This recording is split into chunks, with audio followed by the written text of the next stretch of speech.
Bonjour à tous. Donc aujourd'hui, cette vidéo est à destination de monsieur Jean-Michel Fauvergue. Monsieur Jean-Michel Fauvergue est un ex-grand, un chef du RAID. Et donc ce monsieur est passé dans une émission qui s'appelle Les Bâtisseurs et il se posait des questions par rapport au comportement des terroristes. Pour quelles raisons ce genre de comportement peut avoir lieu?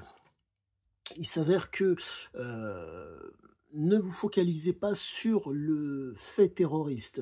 Le propos, je vous mettrai, je pense, avant cette vidéo que je suis en train de faire, les propos de monsieur Fauvergue. En tout cas, j'essaierai. Tout ce que je peux vous dire, c'est que monsieur Fauvergue, c'est que malencontreusement, c'est neurophysiologique. Il s'avère, monsieur, que je suis un chercheur pardonnez-moi, un chercheur en littérature autodidacte. Je me suis hyper spécialisé sur cet homme, monsieur Ciziaziki. Et au-delà de ça, pour en revenir donc à votre question par rapport au comportement de ces messieurs, je vous dirais simplement cette chose, c'est que ces terroristes qui pour certains, si j'ai bien compris, étaient français, et ont réussi, comment dire, à désacraliser la vie de telle façon qu'ils ont réussi à flinguer. Il y a deux façons de désacraliser, si je puis dire, voire, je dirais deux, voire trois. La première, c'est, entre guillemets, l'éducation, l'endoctrinement familial. La deuxième, c'est que, malgré l'endoctrinement familial, vous ayez un texte sur lequel vous appuyez qui vous explique vous pouvez envisager comme étant normal de faire du mal à votre prochain. Et la troisième, c'est les produits stupéfiants qui vous permettent que vous ayez, si vous n'avez pas les capacités neurobiologiques ou comme que neurophysiologiques pour passer à l'acte, et pouvoir, entre guillemets, flinguer les gens comme si de rien n'était. Et donc, dans mon hyperspécialisation par rapport à cet ouvrage, cher monsieur, fait qu'aujourd'hui, je me suis intéressé à ce qu'on appelle le circuit de la récompense. Ce circuit de la récompense fait que vous arrivez à donner une valeur à quelque chose qui, au demeurant, n'est pas forcé d'en avoir. Il s'avère que ces messieurs, leurs croyances leur ont permis de croire qu'en flinguant des gens, ils se feront du bien. Et ça, c'est quelque chose de physiologique et qui est commun à nombre de gens. Je vous donne un exemple concret. Il s'avère que vous avez été en action à un moment donné, vous avez senti, si je puis dire, bref, vous cognez le pied, arrive un moment donné, il y a une espèce d'euphorie qui arrive derrière. C'est neurophysiologique, c'est physiologique, c'est tout à fait normal. Pour résumer la chose, vous avez donc génération de stress qui fait qu'il va y avoir activation des neurones dopaminergiques qui va faire en sorte que dans la faïence synaptique, il va y avoir libération de dopamine, d'où la joie. Eh bien, ces messieurs ont été comme ça. Je vous donnerai un exemple concret que vous avez pu malencontreusement voir comme tout... En cas, entendre parler peut-être, puis visionner comme tout un chacun. Il y a eu un match de mémoire, c'était, je crois que c'était en Belgique, et il y avait de mémoire, je crois que c'était des Islandais ou je ne sais quoi, des gens, bref, des Nordiques, et il s'avère qu'ils ont pour habitude de brûler des Corans. Et résultat, comment dire, un extrémiste musulman a cherché à flinguer pas mal de gens. On croit qu'il a déjà flingué une personne. Et il était en train de sourire pendant qu'il flinguait les gens. Ce comportement, malencontreusement, s'explique à cause du côté physiologique. Donc, je ne vous l'apprends pas, vous avez un vécu, je pense que fut un temps que vous parliez avec vos opérateurs qui vous expliquaient le plaisir de la traque et tout ce qui s'ensuit.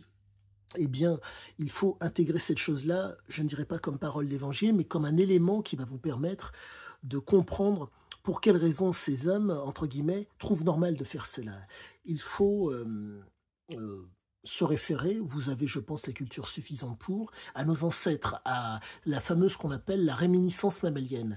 Nos ancêtres nous ont légué un patrimoine génétique. Ce patrimoine génétique, selon le lieu dans lequel nous sommes, peut s'exprimer ou pas. Pour faire simple, le texte qui est le Coran, ne vous formalisez pas, qui que vous soyez, ne vous formalisez pas sur le fait religieux dont je parle. Comment dire, c'est commun à nombre de gens. Mais il faut comprendre la spécificité. Pour reprendre l'adage, l'homme avant la terre. Il s'avère que, de par la réminiscence mammalienne, de par l'impression de déjà-vu, ce patrimoine génétique que l'on nous a légué peut s'exprimer ou pas. Petite référence historique pour ceux qui s'y intéressent, Gengis Khan, lorsqu'il était enfant, se nommait Temujin. Pour pouvoir accéder au trône, il a tué son frère. À l'âge de 5 ans, il a tué son frère. Donc il faut comprendre que ces comportements que nous avons eus en 2015 par ces terroristes et le comportement de Temujin ont certaines similitudes. Donc il faut comprendre que vous avez dans notre monde des prédateurs, des exploiteurs et des soumis. Là, vous avez été, monsieur, c'est ma conviction du moment, en tout cas c'est mon opinion du moment, vous avez été en face de gens qui étaient soumis. Un texte a été écrit, une personne a une interprétation du texte, et eux, cette personne qui a cette interprétation du texte leur a dit, c'est comme ça qu'il faut faire. C'est pas pour autant que celui qui, entre guillemets, donne l'ordre d'aller tuer, va se faire tuer. Mais par contre, il dirige les gens. Donc, c'est ce que j'essaie de vous donner, monsieur. Ce sont des éléments de compréhension de ce que vous avez pu voir. Donc, je pense vous avoir donné le plus gros de mon explication par rapport au comportement de ces messieurs.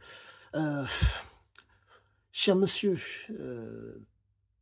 sachez que je suis, comment dire, bon, pour peu que vous ne visionnez pas toutes mes vidéos, qu'importe. J'en suis, pardonnez-moi, à la 43e relecture de cet ouvrage, plus tous les à côté que je fais pour pouvoir comprendre la psychologie des uns, comment dire.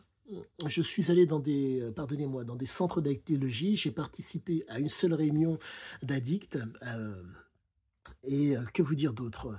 Et j'essaie vaille que vaille de vous donner des éléments de qualité ayant pour base les observations que j'ai pu faire et certains aspects livresques. Il s'avère que l'homme en question que j'étudie avait pour habitude d'apprécier la marge plus qu'il ne faut.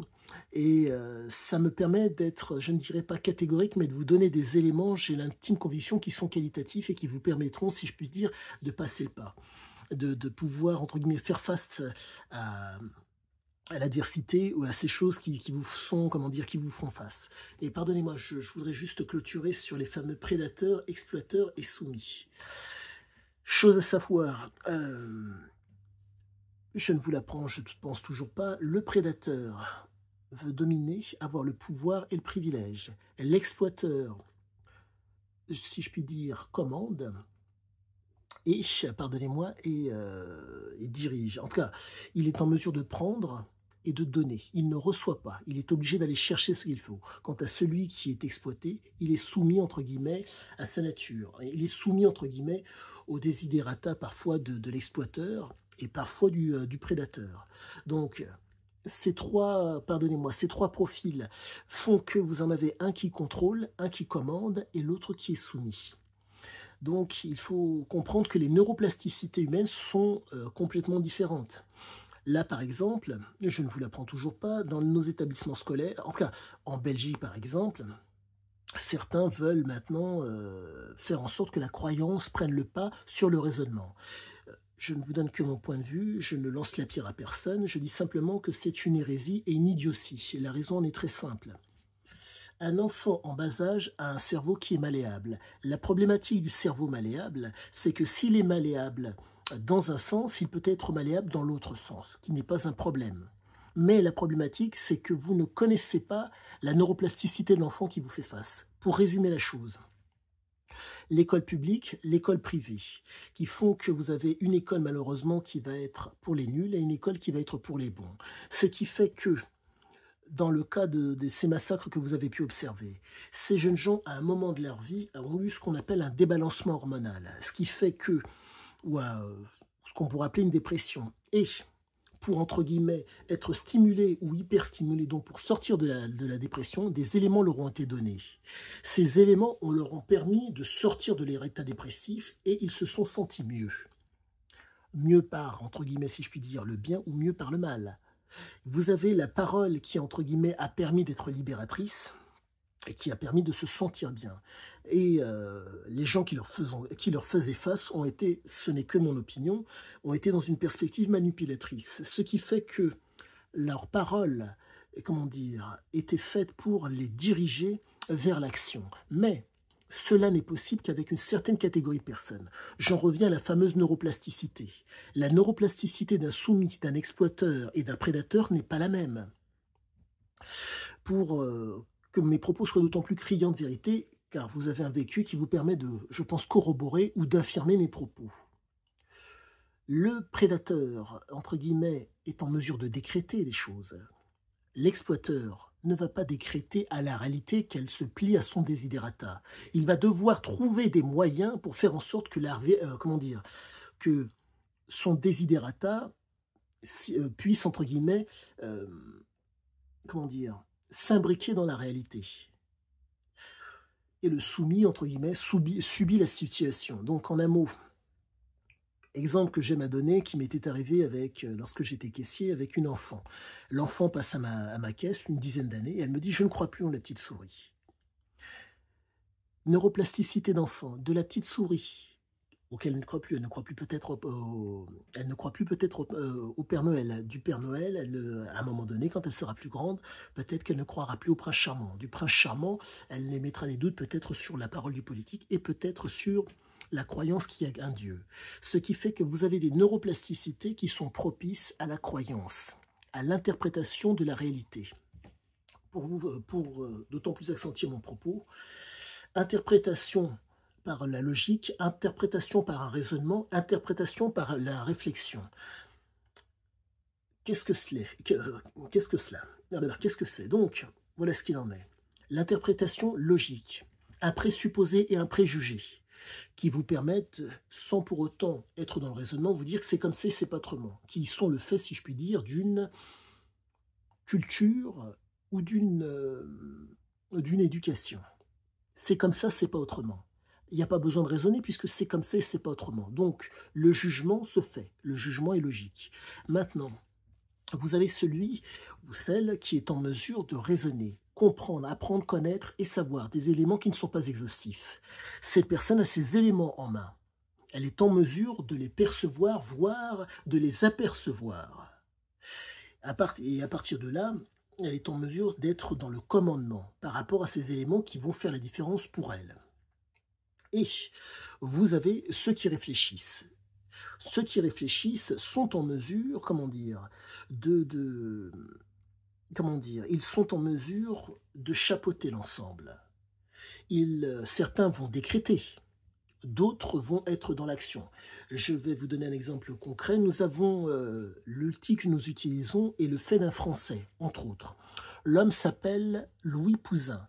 L'homme a inventé Internet. C'est un illustre inconnu pour nombre de gens. Cet homme polytechnicien français fait partie, on va dire, de l'intelligentsia française. Il a développé la chose.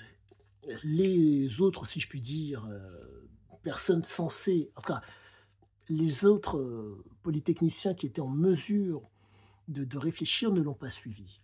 Il s'avère que malencontreusement, tout ce qui touche, si ça ne touche pas aux militaires, ça ne fonctionne pas. Il faut comprendre que nous prenons plaisir, nous humains, par le mal, généralement. Chose que vous avez connue et que je pense vous connaissez, la boucle, pardonnez-moi, de rétrocontrôle de la testostérone. J'en reviens, je l'explique pour ceux qui me suivent aussi. Donc, stimulation extérieure. Exemple, la jolie fille qui passe, qui fait que, stimuli, qui fait que, va y avoir, pardonnez-moi, stimulation, entre autres, au niveau de l'hypothalamus, qui va donc traiter l'information, et au niveau de l'hypophyse, le chef d'orchestre, qui va donc libérer de la testostérone. Et à la suite de ça, vous allez, il va y avoir une stabilité pour maintenir l'homéostasie dans l'organisme. Certains hommes sont dans l'incapacité, entre guillemets, de commander, voire de contrôler leur nature. Donc, l'animalité, la boucle de contrôle perdure. Ils ne peuvent pas, ne comprenant pas comment ils fonctionnent physiologiquement, leur animalité prend le pas. Qui commande sert. On ne commande à la nature qu'en lui obéissant. Ces gens-là sont soumis à leur nature.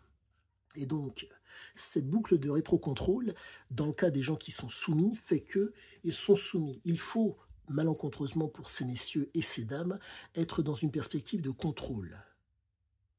Le contrôle nécessite parfois un décret, parfois une approche manipulatoire lorsqu'on est à distance parce que l'on n'est pas physiquement sur place, pour pouvoir faire en sorte que ces personnes qui malencontreusement, quoique malencontreusement, ça fait partie de la nature, et la raison pour laquelle nous avons toutes ces choses qui nous environnent sont le fait d'être qui contrôlent, d'autres qui commandent et d'autres qui sont soumis. Pardonnez-moi, petite digression pour me faire comprendre, d'autant mieux par tous. Et donc, ces êtres ne peuvent qu'être dans la soumission à leur nature, le préjugé et le présupposé. Vous avez donc d'autres qui sont, comme je vous l'avais dit précédemment, des gens qui sont en mesure d'être dans la commande, qui vont donc exploiter ce qu'ils sont. Et ces gens vont exploiter ce qu'ils sont et sont en mesure, s'ils sont à la recherche de succès de grandiose, d'exploiter les soumis en les mettant dans les conditions adéquates pour que leur, comment dire, leur prédisposition à être soumis soit exploitée. Par le biais de drogue, exemple pour certains qui prennent des substances pour, entre guillemets, si je puis dire, se sublimer, se dépasser, pour faire passer certains seuils psychologiques. Et à ce niveau-là des hommes qui commandent, il faut voir deux choses. Vous avez ceux qui font le choix d'être dans la marge, et ceux qui font le choix d'être, pardonnez-moi, dans la légalité. D'un point et d'un autre, il faut comprendre ces choses qui sont fondamentales. Celui qui fait le choix d'être dans la marge fait le choix d'être autonome et parfois fait le choix d'être indépendant, ce qui fait que il va, par rapport aux gens qui l'environnent et qui sont dans la légalité, si je puis dire, il va y avoir une espèce de confrontation.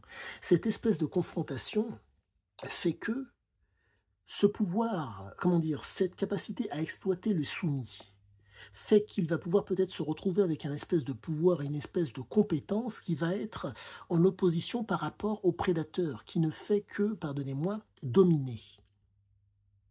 La domination ne peut pas se décréter sur le soumis. Il vous faut être dans l'exploitation de quelque chose qui amène le soumis à. Soit c'est par le biais psychologique, le fait de vous en prendre à des gens qu'il aime ou à des gens à qui il donne une valeur, à des choses à laquelle il donne une valeur qui fait qu'il va aller dans votre sens. Mais quoi qu'il en soit, le prédateur a besoin à tout prix, si je puis dire, de quelqu'un qui soit en mesure d'exploiter les prédispositions du soumis. Et ça, c'est la condition sine qua non pour qu'il y ait, si je puis dire, succès ou grandiose ou rentabilité selon le desiderata des uns et des autres. Dans le cas des massacres que vous avez pu voir, ces hommes ne peuvent, comment dire, il faut comprendre que nous avons ce qu'on appelle, je reviens à la fameuse réminiscence mammalienne. Vous avez des gens, au niveau neurophysiologique, leurs parents les ont prédisposés à cela. C'est comme ça, c'est pas autrement. C'est comme ça, c'est pas autrement. Ce qui fait que lors de la période de l'enfance, vous avez par exemple des substances, entre autres, telles que fumée de cigarette, peut-être cannabis et autres, et encore je mets un bémol. Certaines substances et certains comportements ont été en présence de ces enfants. La problématique est la suivante, c'est que ces conduites et ces comportements sur des enfants qui ne sont dans l'incapacité de résorber leur impulsivité, fait que plus tard vous vous retrouvez avec des jeunes gens qui ont des, entre guillemets, pathologies. Mais ce ne sont pas des pathologies. Il faut comprendre que si ça a été, si je puis dire, stimulé lors de l'enfance, malencontreusement, il y a eu un entretien, une continuité, enfin, il est possible qu'il y ait un entretien, une continuité de la fameuse stimulation qui fait que plus tard, il y a malheureusement des problèmes et des comportements de ce genre.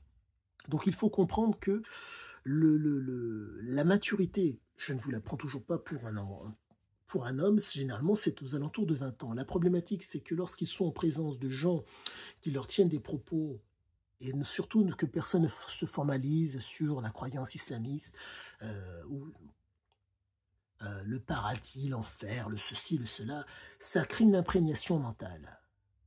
Tu dois pas manger ceci, tu dois manger de telle façon, tu dois t'essuyer les fesses de telle façon, ça crée une imprégnation mentale dans l'enfance qui se répercutent sur tout le long de la vie. Vient un moment donné où le préfrontal, la capacité à réfléchir, chez certains, est stimulée. Et c'est là notre très grande force. Mais il est impératif pour que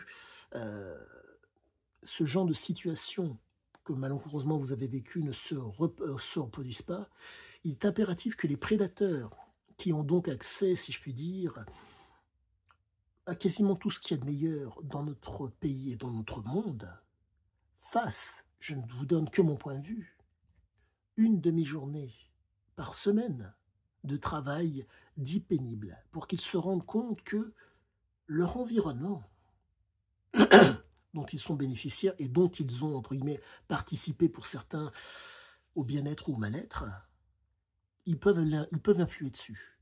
Mais quand je dis influer dessus, c'est pas influer simplement par le décret, c'est influer en sachant l'utilité du décret. Et je peux vous affirmer une chose, c'est que quand il y a une distance entre le fameux prédateur et le soumis, cette situation que vous avez vécue se présente. Ce n'est que mon opinion. Je ne pense pas me tromper, mais quoi qu'il en soit, sachez que la fameuse neuroplasticité de l'homme fait que certains sont en mesure de se reprendre, mais l'état de conscience modifié. Donc, j'en reviens à une chose, bref, que je suis en train de vivre actuellement. Le fait de ne pas vouloir subir, le fait d'avoir conscience et le fait d'être en prise avec le réel. Lorsque l'on est, pardonnez-moi, un privilégié prédateur, dominateur, ayant le pouvoir, on n'est pas soumis, on peut ne pas être en prise avec le réel. On peut ne pas avoir conscience. On peut ne pas subir les conséquences de ses décisions. Élément historique que vous connaissez, de mémoire, c'était le roi Louis... Ah, misère, je crois que c'était Louis XVI, pardonnez-moi, je crois. Misère, il y avait écrit dans son journal, aujourd'hui, il n'y a rien. 1789, c'était la révolution qui était en train de se faire. J'en reviens à mon propos précédent. Être en prise avec le réel. Avoir conscience, ne pas subir. Quand on est loin de tout ça, c'est normal que tout cela arrive. Donc, je ne sais pas si mon propos vous aura éclairé, mais quoi qu'il en soit, cher monsieur, si l'occasion se présente et si vous avez envie de discuter, je me ferai un plaisir de vouloir échanger avec vous. Sur ce, monsieur, et sur ce, adeptes de la chaîne, je vous souhaite à tous une très bonne soirée, le fameux pouce, et abonnez-vous si vous le souhaitez. À bientôt!